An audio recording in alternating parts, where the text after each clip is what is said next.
আসসালামু আলাইকুম। Gravity school of সায়েন্সের পক্ষ থেকে সবাইকে আন্তরিক শুভেচ্ছা এবং অভিনন্দন। আমি এইচআর হাবিব আছি আপনাদের সাথে, founder and instructor gravity school of science. পদার্থবিজ্ঞান প্রথম পত্রের ভেক্টর অধ্যায়ের ধারাবাহিক লেকচারের আজকের প্রথম লেকচারে সবাইকে আন্তরিক শুভেচ্ছা এবং অভিনন্দন। আজকের এই লেকচারটিতে আমি আলোচনা করব একেবারে ভেক্টরের শুরুর বিষয়গুলো। প্রথমে আমরা জানবো রাশি কাকে বলে। ভৌত জগতে যে সকল জিনিস পরিমাপ করা যায় তাদেরকে রাশি বলে। ভৌত জগতে পরিমাপ করা যায় এরকম জিনিসগুলোকে দুই ভাগে ভাগ করা যায়। নাম্বার 1 স্কেলার রাশি, নাম্বার 2 ভেক্টর রাশি। স্কেলার রাশি কি?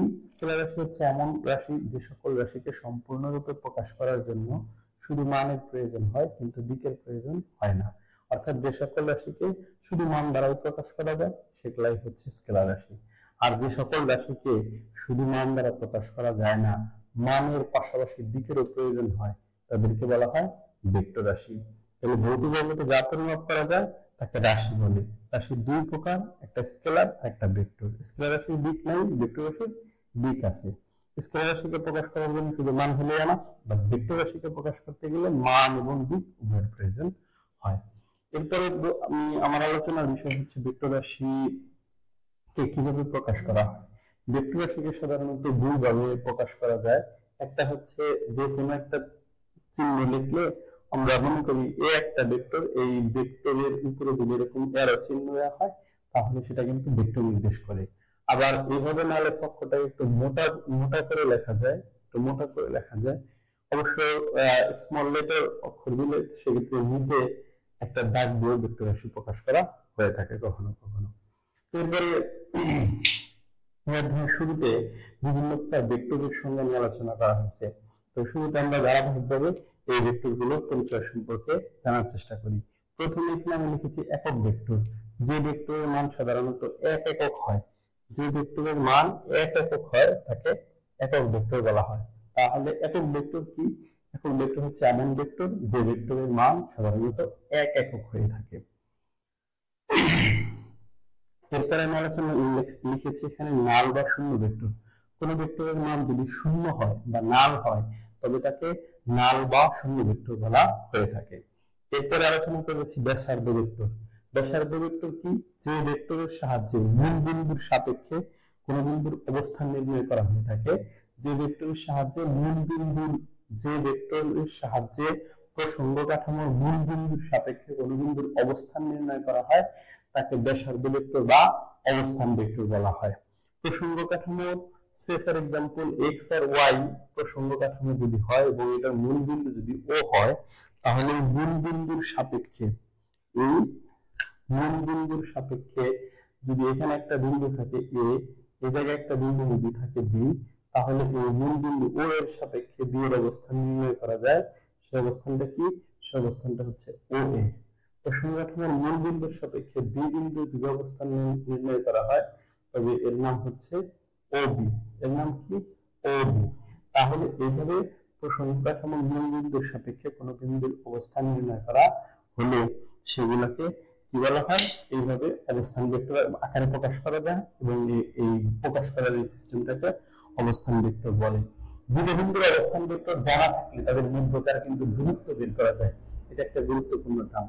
দুইটা ভেক্টরের যদি কি জানা যায়, অবস্থান ভেক্টর জানা থাকে তাহলে তাদের মধ্যকার দূরত্ব জানা যায়। সে ফর এক্সাম্পল এ বিন্দুর অবস্থান ভেক্টর হচ্ছে ও এ, এখানে আমি লিখছি। বি বিন্দুর অবস্থান ভেক্টর হচ্ছে ও বি। তাহলে এখান থেকে কিন্তু আমরা কি বের করতে পারবো? এবি বের করতে পারবো। এবি মানে কি? OB vector minus O A vector. অর্থাৎ যে দুইটা বিন্দুর যদি অবস্থান ভেক্টর জানি তাহলে একটা ভেক্টরের অবস্থান ভেক্টর থেকে অপর ভেক্টরের অবস্থান ভেক্টর বাদ দিলে কি হয়? তাদের মধ্যকার দূরত্ব বের হয়। এটা কিভাবে বের হয়? এটা আলোচনা মূলত হচ্ছে আমাদের কি বলে ত্রিভুজ সূত্রের সাহায্যে এটা ব্যাখ্যা করা যায়, যেটা আমরা পরে আলোচনা করব। ত্রিভুজ সূত্র যখন আমি পড়াবো, যে লেকচারে আলোচনা করব সেখানে কিন্তু আমি এটা দেখানোর চেষ্টা করবো যে কিভাবে দুটো বিন্দুর অবস্থান ভেক্টর জানা থাকবে তাদের যে মধ্যকার দূরত্ব নির্ণয় করা হয় এটার এক্সপ্লেনেশন মূলত ত্রিভুজ সূত্র থেকে আসছে। তো এরপরে হচ্ছে আয়তাকার ভেক্টর। এরপরে কি? আয়তাকার ভেক্টর। আয়তাকার ভেক্টর হচ্ছে ত্রিমাত্রিক স্থানাঙ্ক ব্যবস্থায় আসছে। আয়তাকার ভেক্টর কোথায় আসছে? ত্রিমাত্রিক স্থানাঙ্ক ব্যবস্থায় আসছে। ত্রিমাত্রিক স্থানাঙ্ক ব্যবস্থায় তিনটা অক্ষ থাকে। কয়টা অক্ষ থাকে? তিনটা অক্ষ।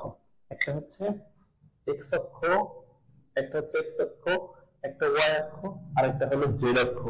ত্রিমাত্রিক স্থানাঙ্ক ব্যবস্থায় এই যে তিনটা অক্ষ রয়েছে, এই তিনটা অক্ষ বরাবর একক ভেক্টর কল্পনা করে নেওয়া হয়। আই, এদিকে জে, এদিকে হচ্ছে কে। তাহলে ত্রিমাত্রিক স্থানাঙ্ক ব্যবস্থায় আই, জে, কে নামে যে তিনটা ভেক্টর কল্পনা করা হলো, এই তিনটা ভেক্টরকেই বলা হয় মূলত আয়তাকার ভেক্টর। তাহলে আয়তাকার ভেক্টরের সংজ্ঞা কি দাঁড়ালো? যে ত্রিমাত্রিক স্থানাঙ্ক ব্যবস্থায় এক্স, ওয়াই এবং জেড অক্ষ বরাবর কল্পিত যে একক ভেক্টর আই, জে, কে দেওয়া হয়, এই আই, জে, কে কেই আসলে আয়তাকার ভেক্টর বলে। এরপরে আলোচনা হচ্ছে সদৃশ ভেক্টর কাকে বলে? দুইটা ভেক্টরের সমজাতীয় কিন্তু অসম্মানের দুইটা ভেক্টরের দিক যদি একই হয় তবে তাদেরকে সদৃশ ভেক্টর বলে। আমি আবারও বলছি, অসম্মানের দুইটা ভেক্টরের দিক যদি একই হয় তবে তাদেরকে পরস্পরের সদৃশ ভেক্টর বলে। যেমন একটা ভেক্টর সে ফর এক্সাম্পল 5, আরেকটা ভেক্টর বি, আরেকটা vector say for example B, B এর মান হচ্ছে 7, বাট এ আর বি, বি কে কই, এটা এইদিকে গেছে, বিটাও এইদিকে গেছে, এর মান হচ্ছে 5, বি এর মান হচ্ছে 7। তাহলে এখানে যে এ 5 আর 7 এই দুটো ভেক্টর আসলে পরস্পরের কি হচ্ছে সদৃশ ভেক্টর। এরপরে বিষদৃশ ভেক্টর, সমজাতীয় দুটো ভেক্টরের দিক যদি ভিন্ন হয়, সমজাতীয় অসম্মানের দুটো ভেক্টরের দিক যদি কি হয়, বিপরীত দিকে অবস্থান করে, তবে একটা ভেক্টরকে আরেকটা ভেক্টরের কি বলা হয়? বিষদৃশ ভেক্টর বলে।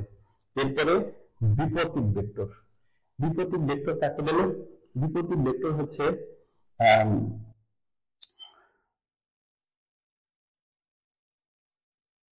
দুটি সমান্তরাল ভেক্টরের একটি মান অপরটি বিপরীত হলে, দুটো কেমন ভেক্টর? দুটা সমান্তরাল ভেক্টরের একটি মান অপরটি বিপরীত হলে, দুটো সমান্তরাল ভেক্টর এবং একটার মান আর একটার বিপরীত। সে ফর এক্সাম্পল এ একটা ভেক্টর, এর মান হচ্ছে 5 একক, হ্যাঁ, তাহলে বি আর একটা ভেক্টর, এটার মান হচ্ছে 1/5 একক, হ্যাঁ, তাহলে এ আর বি এর মান দুটো কেমন? এর মান দুটো কিন্তু বিপরীত। এই দুটা সমান্তরাল ভেক্টর কিন্তু তাদের মান যদি বিপরীত হয় তবে একটা ভেক্টরকে আরেকটা ভেক্টরের কি বলা হয়ে থাকে? বিপরীত ভেক্টর বলে।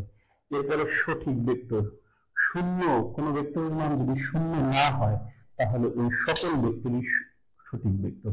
কোন ভেক্টরের মান যদি শূন্য হয় তবে শূন্য ভেক্টর, আর শূন্য ব্যতীত যত ভেক্টর আছে সবগুলো ভেক্টরকে কি বলা হয়?